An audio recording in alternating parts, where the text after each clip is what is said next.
After giving birth किस तरह आप अपना ख्याल रखें? क्या ऐसे ऐसे पॉइंट्स हैं जो आपको पता भी होने चाहिए ताकि आप उसे प्रैक्टिस अच्छे से कर सकें? ईटिंग वेल, अपने न्यूट्रिशन का ध्यान रखना, एडिक्वेट रेस्ट लेना, स्लीप लेना, लोगों से हेल्प लेना for your daily house hold course.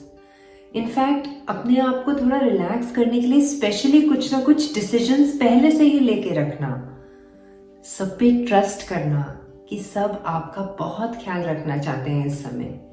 ये सारी चीज़ें बहुत छोटी छोटी लगती हैं and we know them also, but it's very very important my dear कि आप उसे प्रैक्टिस करें। एंड अगर आप प्रैक्टिस करेंगे तो आपकी ये पोस्टपार्टम रिकवरी जो है, adjusting to this new phase of life, आप बहुत कॉन्फिडेंटली बाहर आएंगे। जैसे अभी हम रेस्ट एंड स्लीप की बात करते हैं, इसका गोल्डन रूल आप सबको पता है, rest when the baby rests. And आप लोग बहुत इरिटेट भी हो जाते हैं कई बार, हम बार बार आपको ये बोलते हैं, but you know I just want you to just understand. आपने इतना कुछ समझा है इस वर्च्यू बेबी के प्रोग्राम में, आपने अपने और अपने बेबी के बारे में जो कनेक्शन बनाए हैं, जो उसके बारे में नॉलेज लिया, आप देखिए आपने कितना प्यारा एंजल लेके आए आप इस दुनिया में। इसी तरह आप अपने लिए भी अभी ये इम्पॉर्टेंट डिसीजंस लीजिए। पहले एक प्लान बना लीजिए कि आपकी कितनी स्लीप इम्पॉर्टेंट है। 6 घंटे, 8 घंटे, whether it's 6 hours, 8 hours, calculate it.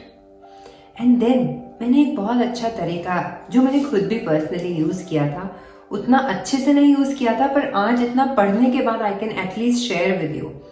You just have to see that रात को 10 बजे से लेके आप वो 6 घंटे की नींद पहले या 8 घंटे की you use to complete it by 6 or 7 or 8 in the morning.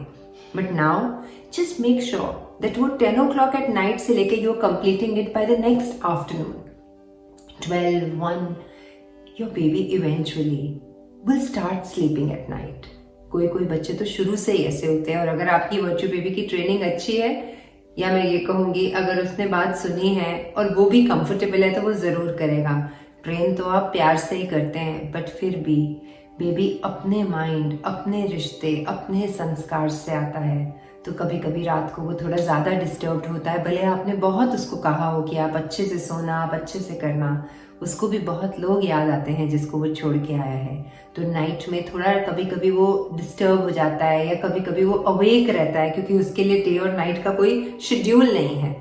तो अगर ऐसा है तो आप ये ध्यान रखिए कि जब भी बेबी सो रहा है आप रेस्ट करिए, बहुत इंपॉर्टेंट है ये। रेस्ट करिए, स्लीप करिए, but if you are not used to sleeping in the morning, sometimes it becomes very tough.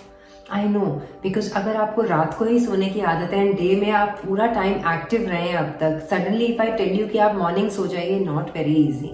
But try to take just small short naps by just closing your eyes and make sure that your baby is also close to you. क्योंकि उसमें क्या होगा कि अगर आप थोड़ा सा भी बेबी को आवाज़ आएगी, कुछ होगा, तो आपका माइंड एंग्जाइटी नहीं क्रिएट करेगा, आप एकदम सेटल्ड रहेंगे, बिकॉज बेबी आपके पास है। And it's easier for you to take a short nap और restful mind when the baby is with you. तो ये आप कोशिश करिए। एंड आप अपनी मॉर्निंग अगर 7 और 8 शुरू करते थे, मतलब से शुरू करते थे नॉर्मली, जैसे सबका मॉर्निंग शुरू होता है, आप उसको थोड़ा डिले कर दीजिए for 1 or 2 months, 3 months, like maybe it comes down to 10, 12, जब तक आपको लगे कि आपके अब ये 6 से 8 घंटे पूरे हो गए हैं। Tell your mind that I have slept for 6 to 8 hours now. It is not a continuous sleep, but it is a aggregated sleep, तो दैट्स फाइन। माइंड को पता लग जाएगा कि नींद पूरी हो गई, बॉडी को सिग्नल मिलेगा कि mind fresh, body fresh, and आप रेडी होंगे to take charge again, because ये इम्पॉर्टेंट है आपको अपने बॉडी की रिकवरी के लिए। पोस्टपार्टम फेज में लोग इसीलिए रिकवर नहीं करते अच्छे से, because we are not very clear about how to do, what to do. So this is a very important thing my dear. Secondly, कभी कभी आपको अगर बहुत एंग्जाइटी हो रही होती है, because sometimes you know taking care of the baby becomes very stressful. अगर एक हेल्दी पर्सन को भी बोला जाए तो भी वो बहुत परेशान हो जाता है कि मैं थक गया इसका ख्याल करते करते। प्यार कम नहीं होता, बट फिजिकल एंड इमोशनल थकावट होती है, जिसे मैंने पहले भी कहा था, वी जस्ट फॉरगेट कि हमारी अपनी भी कोई लाइफ है, कोई अपनी भी कोई आइडेंटिटी है, कि all the time even if I have to just take a short nap, even if I have to go to the washroom, और if I have to eat something what I like, और if I have to comb my hair, I have to dress up nicely, I have no time. तो इस victim feeling से please बाहर आए। ये नई जो मदरहुड की जर्नी पे आप चले हैं, जब आपको अपने बेबी को आप फिजिकली भी देख रहे हैं, तो वो थोड़ा सा एडजस्टमेंट पीरियड है आपके लिए। तो ये रेस्ट एंड स्लीप बहुत इंपॉर्टेंट है। और जब आपकी स्लीप आपको लगे आपने फेयरली पूरी कर ली 80 to 90%, तो एक रिलैक्सेशन काउंटडाउन है, बड़ी अच्छी एक्सरसाइज है। मैंने इसलिए ये आपको बता रही हूँ क्योंकि मैंने खुद करी है। ये बहुत छोटी सी एक्सरसाइज है, मुश्किल से 2-3 मिनट लगते हैं। जस्ट आप अपने बेड पे बैठिए या कुर्सी पे बैठिए, जब आपको थोड़ी एंजाइटी हो रही है या आपको लग रहा है बहुत टायर्ड है, बेबी चाहे रेस्ट कर रहा है, आपको नींद आने नहीं रही है और आप लेटना भी नहीं चाह रहे, तो आप कुर्सी पे बैठिए, sit on a chair nicely, and then you inhale from your nose, नाक से सांस अंदर लीजिए, and exhale from the mouth, and mouth से बाहर निकालिए। एंड देन फिजिकली आप अपने हेड से लेके फीट तक बॉडी रिलैक्स करते जाइए। हेड, नेक, फिर शोल्डर्स, आर्म्स, उसके बाद चेस्ट, एब्डोमेन, पीछे बैक, उसके बाद बटक्स, योर वजाइनल एरिया, उसके बाद लेग्स, फीट, टो। तो जैसे ही हम ये फिजिकली रिलैक्स करेंगे ना, अपने नेक को रिलैक्स करें, फील करिए कि आपकी टेंशन बाहर जा रही है। मुश्किल से 2-3 मिनट लगते हैं। You know what? We are giving an instruction to our body. Our subconscious mind is creating that my body is relaxed. मेरे arms relaxed है, मेरे feet relaxed है, मेरी legs, मेरी back, सब कुछ strain free हो रहा है। So उसका बहुत रोल होता है। करनी ये छोटी छोटी चीज़ें ही होती हैं अपनी रेस्ट को, अपनी स्लीप को एनहांस करने के लिए। ये छोटे छोटे टिप्स हैं। दूसरा, मैं आपको एक और चीज़ बताऊंगी। कॉन्शियसली डिसाइड कीजिए कि आप अपने फ़ोन को ऑफ कर रहे हैं 4 घंटे। कॉन्शियसली डिसाइड कीजिए कि मैं अपनी इस रूम की लाइट को 3 आवर्स के लिए डिम करके रखूंगी।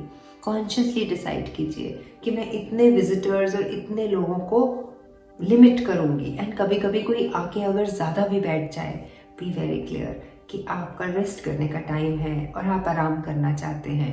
कॉन्शियसली पहली priority, just take care of your baby's feeding. दूसरी priority, take care of your rest and sleep. तीसरा आएगा उसके बाद आप बेबी की चीज़ें, बेबी की कपड़े, अपने घर की चीज़ें, ये सबको भी सॉर्ट आउट करें। Even if you have an older child, health को पहले से रखें। और डोंट फील गिल्टी कि आप अपने घर को ठीक नहीं रख रहे। डोंट फील गिल्टी आप अपने बच्चे का ख्याल नहीं रख रहे। If you have an older child, it's all okay. It's just a transitioning phase, 3 to 4 months, and you're going to be back in action. Do what is a priority right now. Cut down on your caffeines, cut down on your unnecessary eating, and also try to make things and eat things which you like. इतना post delivery phase में ऐसा नहीं है कि आपने ये भी नहीं खाना, ये भी नहीं खाना। द लिस्ट ऑफ डोंट्स जो है ना, वो बहुत ज्यादा होते हैं, उतनी जरूरत नहीं है। And we'll take a good session on your postmortem diet so that आपका माइंड भी एकदम रेस्टेड रहे, आप सब कुछ खा सकते हैं। तो ये जब हम छोटी छोटी चीजें करते हैं ना, तो वी रियली फील दैट हमारे मन को भी रेस्ट मिला, हमारी बॉडी को भी रेस्ट मिला।